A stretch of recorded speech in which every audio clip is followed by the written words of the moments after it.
말씀, 그리스도인이 되는 것과 성탈절의 의미라는 제목으로 마태복음 1장 1절로 16절의 말씀 같이 보도록 하겠습니다. 여러분 성경 있으시면 성경을 펴시고 마태복음 1장 1절로 16절의 말씀 저와 한 절씩 한 절씩 읽도록 같이 원합니다.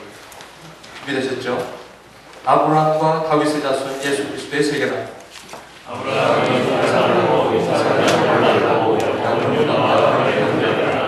유다는 다말에게서 베레스와 세라를 낳고 베레스는 헤스론을 낳고 헤스론은 람을 낳고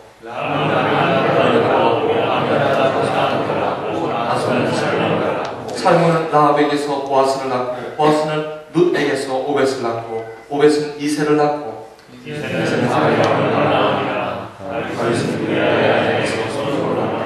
솔로몬은 르호보암을 낳고 르호보암은 아비야를 낳고 아비야는 아사를 낳고 아사는 여호사밧을 낳고 여호사밧은 요람을 낳고 요람은 우시야를 낳고 우시야는 요담을 낳고 요담은 아하스를 낳고 아하스는 히스기야를 낳고 히스기야는 므낫세를 낳고 므낫세는 아몬을 낳고 아몬은 요시야를 낳고 11절 바벨론으로 이거할 때에 요시야는 여고냐와 그 형제를 낳으니라.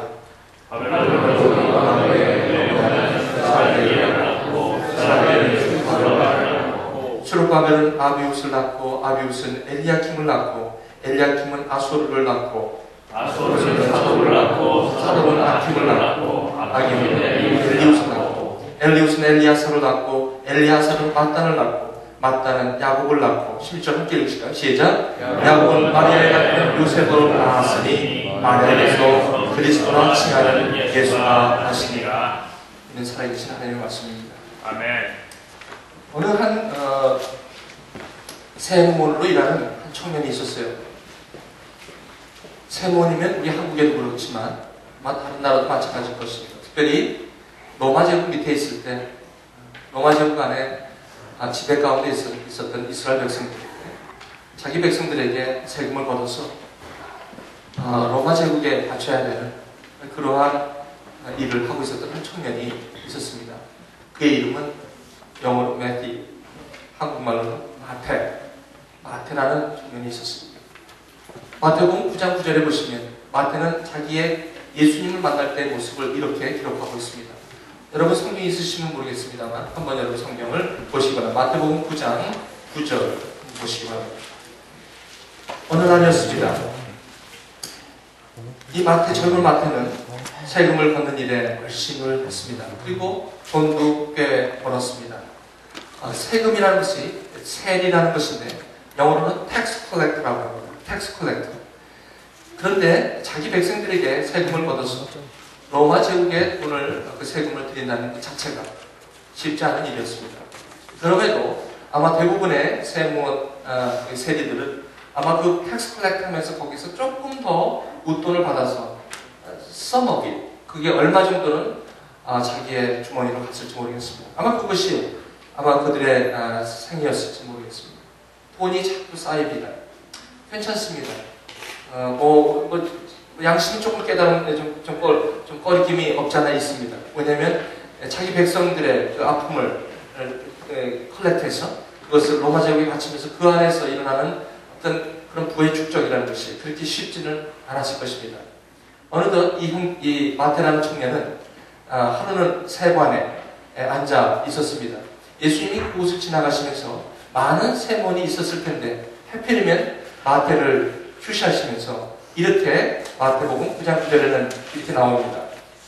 예수께서 거기서 떠나 지나가시다가 마태라 하는 사람이 세관에 앉은 것을 보시고 이르시되 나를 쫓으라 하시니 일어나 쫓으니라. 아마 예수님께서 그 많은 세리들이 있었음에도 아마 마태를 보고 계셨을지도 모르겠습니다. 예수님이 지나가실 때 그냥 지나가신 것은 아닌가 봅니다. 왜냐면 마태는 그 마음속에 he becomes rich and rich and rich 그렇게 부자가 되고 있지만 그 마음 한 구석에는 진리에 대한 아마 고통이 있는 것 같아요. 세관에 앉은 것을 보시고 예수님께서 뭐라고 하시냐면 이름도 안 부르십니다. Follow me.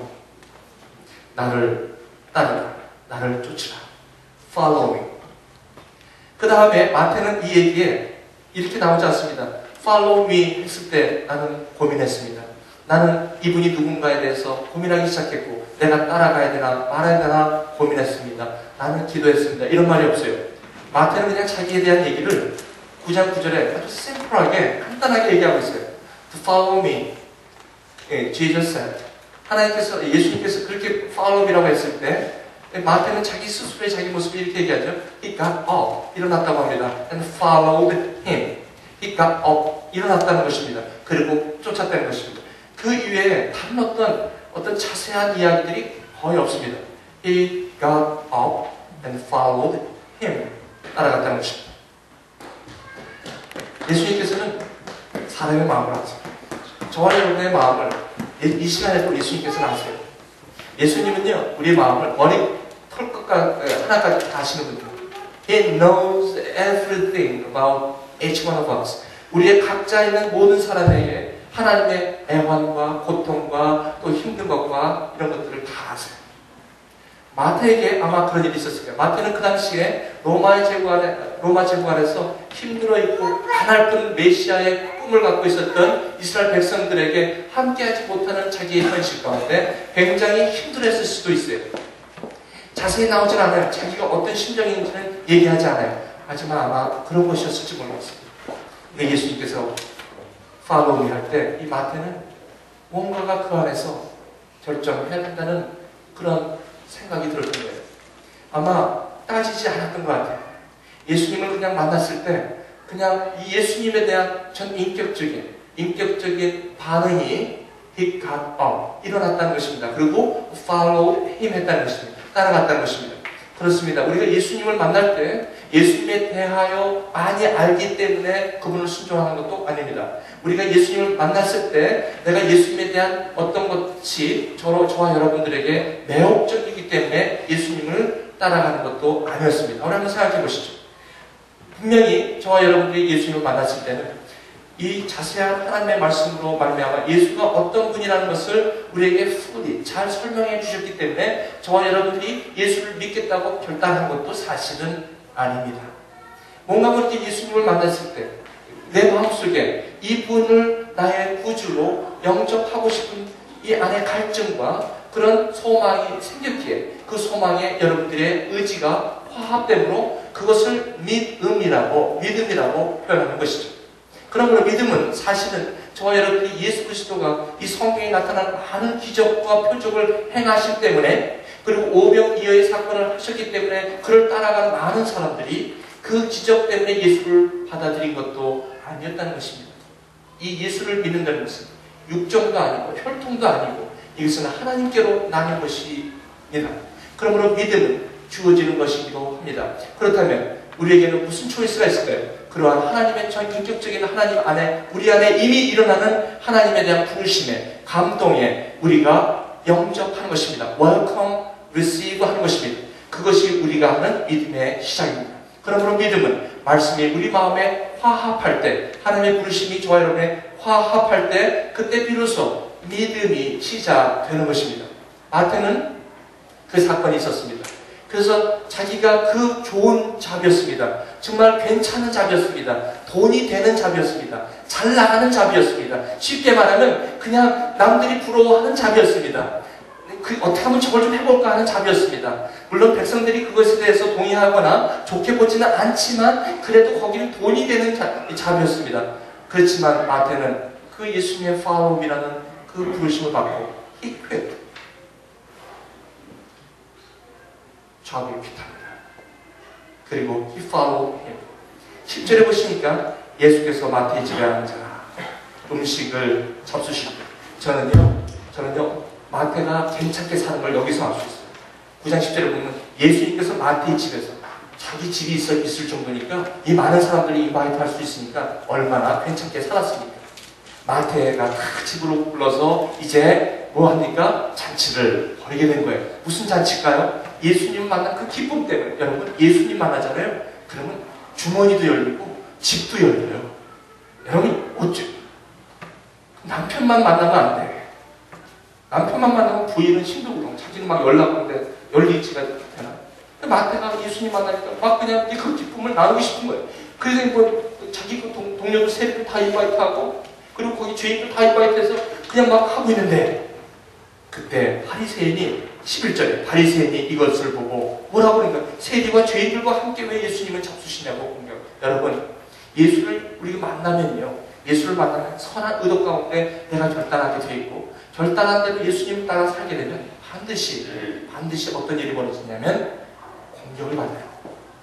바리새인 특별히 종교인에게 공격을 받게 돼 있어요. 여러분 우리가 신실한 신도로 삶을 살아가려고 하면 반드시 처음에 일어나는 게 뭐냐면 하나님을 믿는다고 하는 사람들에 의해서 공격을 받게 돼 있어요. 그것을 뭐라고 하냐면 핍박을 받는다고 해요.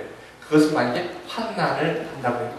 여러분 제자들이 나중에 사도시대가 끝나면 교부시대가 와요.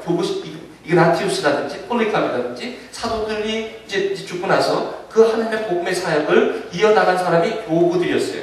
그 교부들이 교회의 교부들이었는데 그 교부들이 이 삶을 이제 살아갈 때 그분들이 이런 삶 속에 하나님께서 이들에게 하나님의 사역을 넘기시면서 이들은 이 사도들이 자기들이 이것을 모든 걸 감당하고 그것을 막 그 복음을 전하면서 하나님의 일을 한 것이 아니라 하나님들이 그때 사람을 통해서 이제 해결해야 거예요. 그러면서 313년에 로마가 콘스탄티누스 로마가 국교로 기독교를 들여오면서 그 전에 얼마나 많은 로마 황제에서 이 기독교가 핍박을 받는지 몰라요. 정말 많은 기독교인들이 이슬로 사라진 것이 얼마나 많은지 몰라요. 시간을 보면서 얼마나 많은 사람들이 기독교를 믿는 사람들이 예수를 믿는 것 때문에 그 로마 시저를 롤드십이라고 강요했던 그 제국시대의 그 강요 앞에 이 예수가 나의 주라는 그 철저한 믿음의 고백 때문에 이스라엘 행장으로 살아가는 사람이 이루 말할 수가 없는 그 핍박 가운데 핍박을 거쳐가면서 결국은 로마는 313년에 결국은 뭡니까? 이 기독교를 국교로 받아들이기 시작하면서 그 다음부터 이 기독교는 확산하기 시작됐습니다. 이게 교회의 역사입니다. 여러분 보십시오. 우리가 이 많은 핍박과 환난이 뭡니까? 이 예수를 믿는다는 것은 우리가 하나님의 선한 의도로 나아가기 시작하면 반드시 어디에 공격을 받냐면 이 하나님을 위해서 일을 한다는 사람들, 사실은 하나님의 이름으로 자기를 위해서 일하는 사람들, 종교인들에 의해서 핍박을 받게 되겠습니다. 여러분 지금 우리 분당교회 제가 이찬수 목사님 저번에 말씀드렸는데 지금 우리 분당교회는요 5,000명씩 한 해 맨날 들어오대요. 그러니까 파킹장이 없어갖고 장로님들하고 파킹장 확장 공사를 논의하는 중에 이 이찬수 목사님에게 오늘 포단감이 있는 거예요. 저는 그거에 대해서 잘 몰라요. 그냥 샘플하게 그 내용을 제가 듣고 제가 말씀드려요. 이거 파킹장을 언제까지 돌려야 돼요? 매년 5,000명 아니 10,000명인데 그분들은 평행 이동이에요. 이미 벌써 교회를 다니는 사람들이 대부분이에요. 근데 저기 교회 다니다가 일로 오는 거예요. 그러면 우리 믿는 사람을 여기다 모으기가 뭐가 있겠어? 이찬수 목사님이 답답하기 시작해요. 양심의 선을 한다. 평행 이동은 안 받겠다고. 근데 그런 이야기들은 목사님들이 선한 의도로 하시려고 했던 목사님들이 그 과거에도 많이 있었잖아요. 이분이 고민하면서 10,000명 성도 파송을 하겠다고 지금 나와요. 이게 지금 77선언인데 저는 그 소리를 딱 들으면서 참 마음이 즐거웠어요. 요즘같이 교회답지 못한 그래서 믿는 자나 믿지 않는 자들에게 이렇게 외면을 당하고 있는 이 예수를 믿는 그리스도인 이 교회들이 많이 힘들어하고 있는 이때에 그분이 10,000명을 열악한 개척교회에 보내겠다는 거예요. 보내서 거기서 섬길 수 있도록 선교자적 삶을 살 수 있도록 그렇게 하겠다는 선언이 그거예요. 그런데 이분이 하신 말씀이 있어요. 내가 선한 의도로 일을 하려고 하니까 그렇게 공격이 온다니까요. 그 공격이 어디서 올까요? 이런 거 아니겠어요? 그 주의 목사님들 아니겠습니까? 누가 그거에 대해서 관심이 있어요? 당신이 목사님 똑바로 하지. 한번 그렇게 한다고 해서 뭐 될 거야? 우리 선배들도 다 그렇게 했는데 이러지 않겠어요? 그렇게 있다고. 여러분 새로운 길이 힘든 길, 좁은 길이에요. 왜냐면 이 길은요 자기가 안 했기 때문에 남들이 한 것에 대해서 여러분 그거에 대해서 어렵게 만들 수 있다는 거예요. 바리새인들이 바로 그거였어요. 여러분 이제 마태가 그 같은 세리들에게 얼마나 많은 핍박을 당했을까요? 너 미쳤어? 너 우리 이걸 버리고 왜 그쪽으로 가? 왕따를 당했을지 모르겠어요. 하지만 마태는 왕따가 아니라 거룩이었어요. 그건 구별된 것이었어요. 예수로 말미암아 왕따는 그것은 핍박이라는 것이죠. 그것은 위하여 핍박을 받는 자는 복이 있다고 한 이유가 바로 그것이죠. 그러므로 우리가 왕단지, 하나님 나의 일을 위해서 내가 그들로 말미암아 구별되어지고 왕따가 되어져. 그건 왕따죠. 하지만 진정한 하나님을 위해서 선한 의도로 내가 하나님을 따라갈 때는 그것에 오는 레지스턴스는 큰 왕따가 아니라고요. 큰 거룩이라고요. 큰 구별이라고요. 아멘. 우리는 그런 사람이 필요해요. 삶 속에 그런 사람이 필요해요. 이 마태는, 이 청년은 바로 그것을 누리고 있었어요. 그 바리새인의 공격이 들어오잖아요. 너 미쳤어. Are you crazy? 어떻게 죄인들하고 같이 먹을 수 있어? 어떻게 세리들과 같이 먹을 수 있어? 예수님. 그것은 어느 집에서? 마태의 집에서. 이 마태는 그렇게 시작됐어요. 예수님을 만나 천인격적인 만남이었어요. 예수님을 만날 때 천인격적이었어요. 예수님에 대해서 알기 때문에 믿은 것도 아니에요. 예수님이 여기서 성경 지식이 있어서 그분을 믿은 것도 아니에요. 그냥 예수님을 만날 때 천인격적으로 그냥 홀리스틱한 나의 라이프의 전체가 그분 앞에 올인되어지고 하는, 어떤 힘인지는 모르겠지만 그분의 압도적인 하나님의 대신, 그분이 나를 감동시킨 거예요. 어떻게 될지 몰라요. 여러분이 저한테 물어보세요. 목사님은 예수님 어떻게 만났냐고. 성경 공부 하다 만났어요? 아니에요. 저는요, 예수님 만났을 때 그냥 저는 예수님이 따진 게 아니라 예수님이 그럴 것 같았어요. 그냥 하나님의 아들에 대해서 부담감 없이 그냥 받아들였어요. 그리고 그분을 만나고 싶었고 그분을 믿고 싶었어요. 그러다 보니까 마태는요, 그렇게 시작했어요. 마태는 전 인격적으로 커미트가 됐었어요. 그러던 어느 날 마태는요, 예수님, 자기가 따르는 예수님이 말씀대로 십자가의 고난 가운데 돌아가셨어요. 장사한 지 사흘 만에 부활하신 몸으로 40일간 나타나셨어요. 마태는 그걸 다 봤어요. 그리고 다시 승천할 때 올라가신 것도 다 봤어요. 너희들 많은 성도들 앞에 올라가시면서 내가 올 때는 이 모양 너희들 본 그대로 올 것이다라는 것까지도 알고 있었어요. 마태는 12제자 중에서, 12사도들 중에서 그렇게 특출난 사도도 아니에요.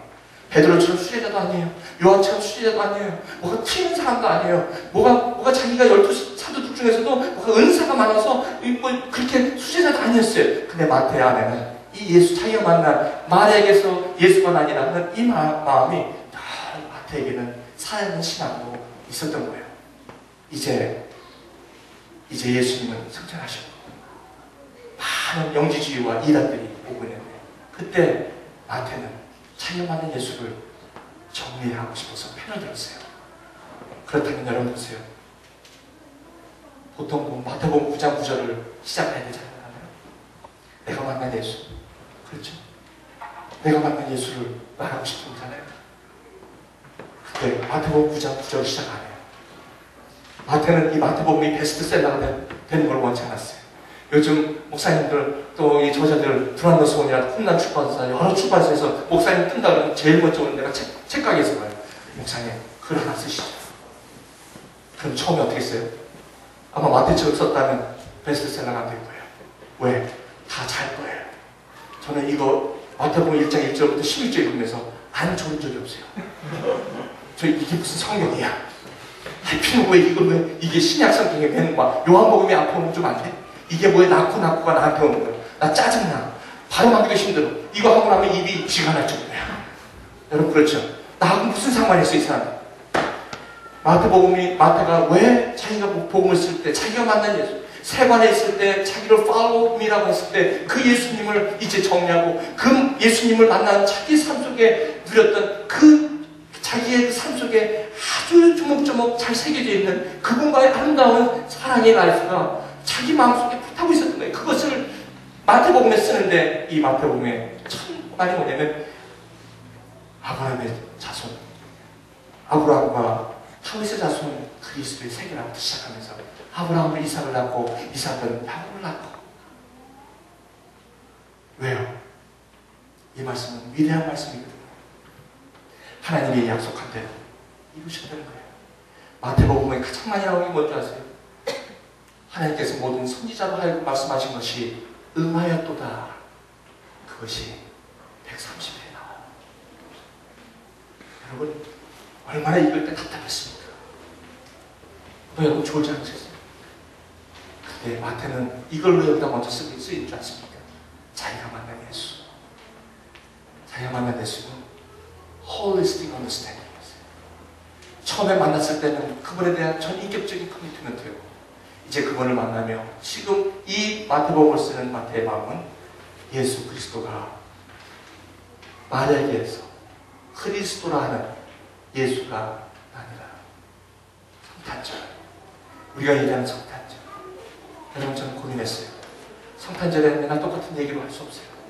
이 성탄절이 저와 여러분에게, 이 마태에게는 어떤 의미였는지. 여러분, 저는 이 1장의 이 말씀을 보면서 마태에게 있었던 예수는 바로 지울 수 없는, 아브라함부터 시작해서 히스토리컬한 그런 하나님의 포인트를 딱 맞춰가면서 끊임없이 부인할 수 없는 하나님의 역사, 그것을 1장에서 기록하면서 16절까지 42 generation, 42대를 역사적인 플러스를 해가면서 마지막에 그리스도라 하는 예수가 나십니다. 소위 말하는 성탄절이라고.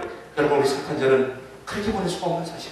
이 성탄절이라는 의미는 바로 마태에게 바로 저 예수가 어떤 예수냐면, 바로 예수는 아브라함으로 시작해서 42대속까지 오는 이 과정 가운데 하나님이 준비하시고 하나님이 선지자 입을 통해서 말씀하신 것들이 그대로 이루어져 가면서 현재 저와 여러분 가운데 주와 그리스도가 되셨다는 그 고백이 마태복음 1장의 말씀인 것입니다. 저는 말씀을 이렇게 마치겠습니다. 저와 여러분들이 믿음의 시작을 했습니다. 여러분들이 아까 두 가지 얘기했지만, 우리는 모르는 것 같지만 하나님은 그림을 그리고 계십니다. 벌써 아브라함부터 시작해서 42대 되신 예수 그리스도를 정확하게 말씀이 육신이 되어 우리 가운데 오게 하시고 여자에게 나게 하시고, 그리고 율법 아래 성량을 받아야 할 저와 여러분들, 정확하게 예수 믿는 자들, 영접하는 자, 곧 그 이름을 믿는 자에게 하나님의 자녀가 되시겠다는 그 아름다운 약속들이 이제는 저와 여러분의 삶 속에 이루어지면서, 이제 우리는 이 로마 제국과 같은 이렇게 미스칸 커네티컷에서 저런 트래지, 저런 비극적인, 저런 총으로 그냥 어린 나이 6살 때 죽어져가는 이런 세상 가운데 살아가는 이런 삶 속에서도 오직 예수 그리스도는 변함없이 오늘도 이렇게 말씀하시고 있습니다. I am your Lord and Christ. 그래도 세상은 날 미쳐도 주 안에는 저와 여러분, 하늘에는 영광이, 땅에서는 하나님의 평화가 여러분 가운데 있다라고 오늘은 마태는 우리에게 선포하고 있는 것입니다. 자, 말씀을 이렇게 마치고, What is Christmas for you? 성탄절이 무엇입니까?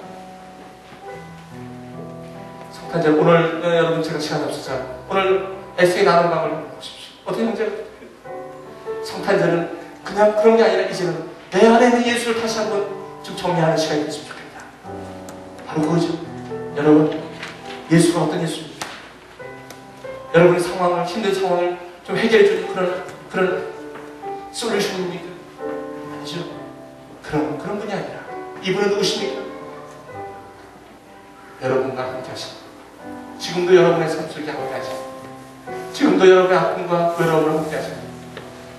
그리고 그냥 하늘에서 뚝 떨어져서 예수가 메시아라고 얘기하는 거 아니에요. 이런 히스토리컬한 플러스를 정확하게 가져가면서 세계사 속에, 인간 속에 예수 그리스도가 돼서 들어오신 이 아름다운 프라트, 이 포인트를 포인트 바이 포인트로 하나님의 오늘도 살아계신 어떻게 우리가 부인할 수가 있겠습니까? 이 하나님, 이 예수가 그리스도 되신, 주와 그리스도 되시는 여러분의 마음속에 오늘 이 시간에 간직하시고 마태처럼 여러분들, 여러분의 신비 따바 예수가 주와 그리스도가 되시고 써나가시는 복된 여러분과 제가 되시고 주님의 이름으로 축원합니다. 기도하시겠습니다. 하나님 감사합니다. 마태에게 나타나셨던 예수님, 그래서 마태복음이 열려질 때 얼마나 감격스러웠을까 생각해봅니다. 주님 감사합니다. 전에는 몰랐지만 우리가 주님을 받아들인 것처럼 이제는 알고 나니 주님이 살아계시니 얼마나 복된 것인가 깨닫게 됩니다. 오늘 아버지 하나님, 우리 대학교 침례교회, 또 아버지 하나님 이곳을 떠나는, 또 졸업하고 떠나는 우리 형제 자매님, 그들의 삶 속에 하나님, 이 마태의 예수가, 이 마태가 고백하는 마리아에게서 그리스도라는 예수가 나니라 42 제너레이션을 통해서 반드시 선지자로 말미암아 이루어진 것을 자기 삶 속에 새기면서 아버지 하나님 이때 이후로 주님을 영접한 모든 하나님의 백성들 앞에 이 마태복음의 독자가 되게 하신 그 아름다운 삶의 여정처럼 우리도 아버지 하나님 큰 삶으로 쓰임을 받는 우리 모두가 되게 하여 주시옵소서. 감사하며 예수님의 이름으로 기도합니다. 아멘.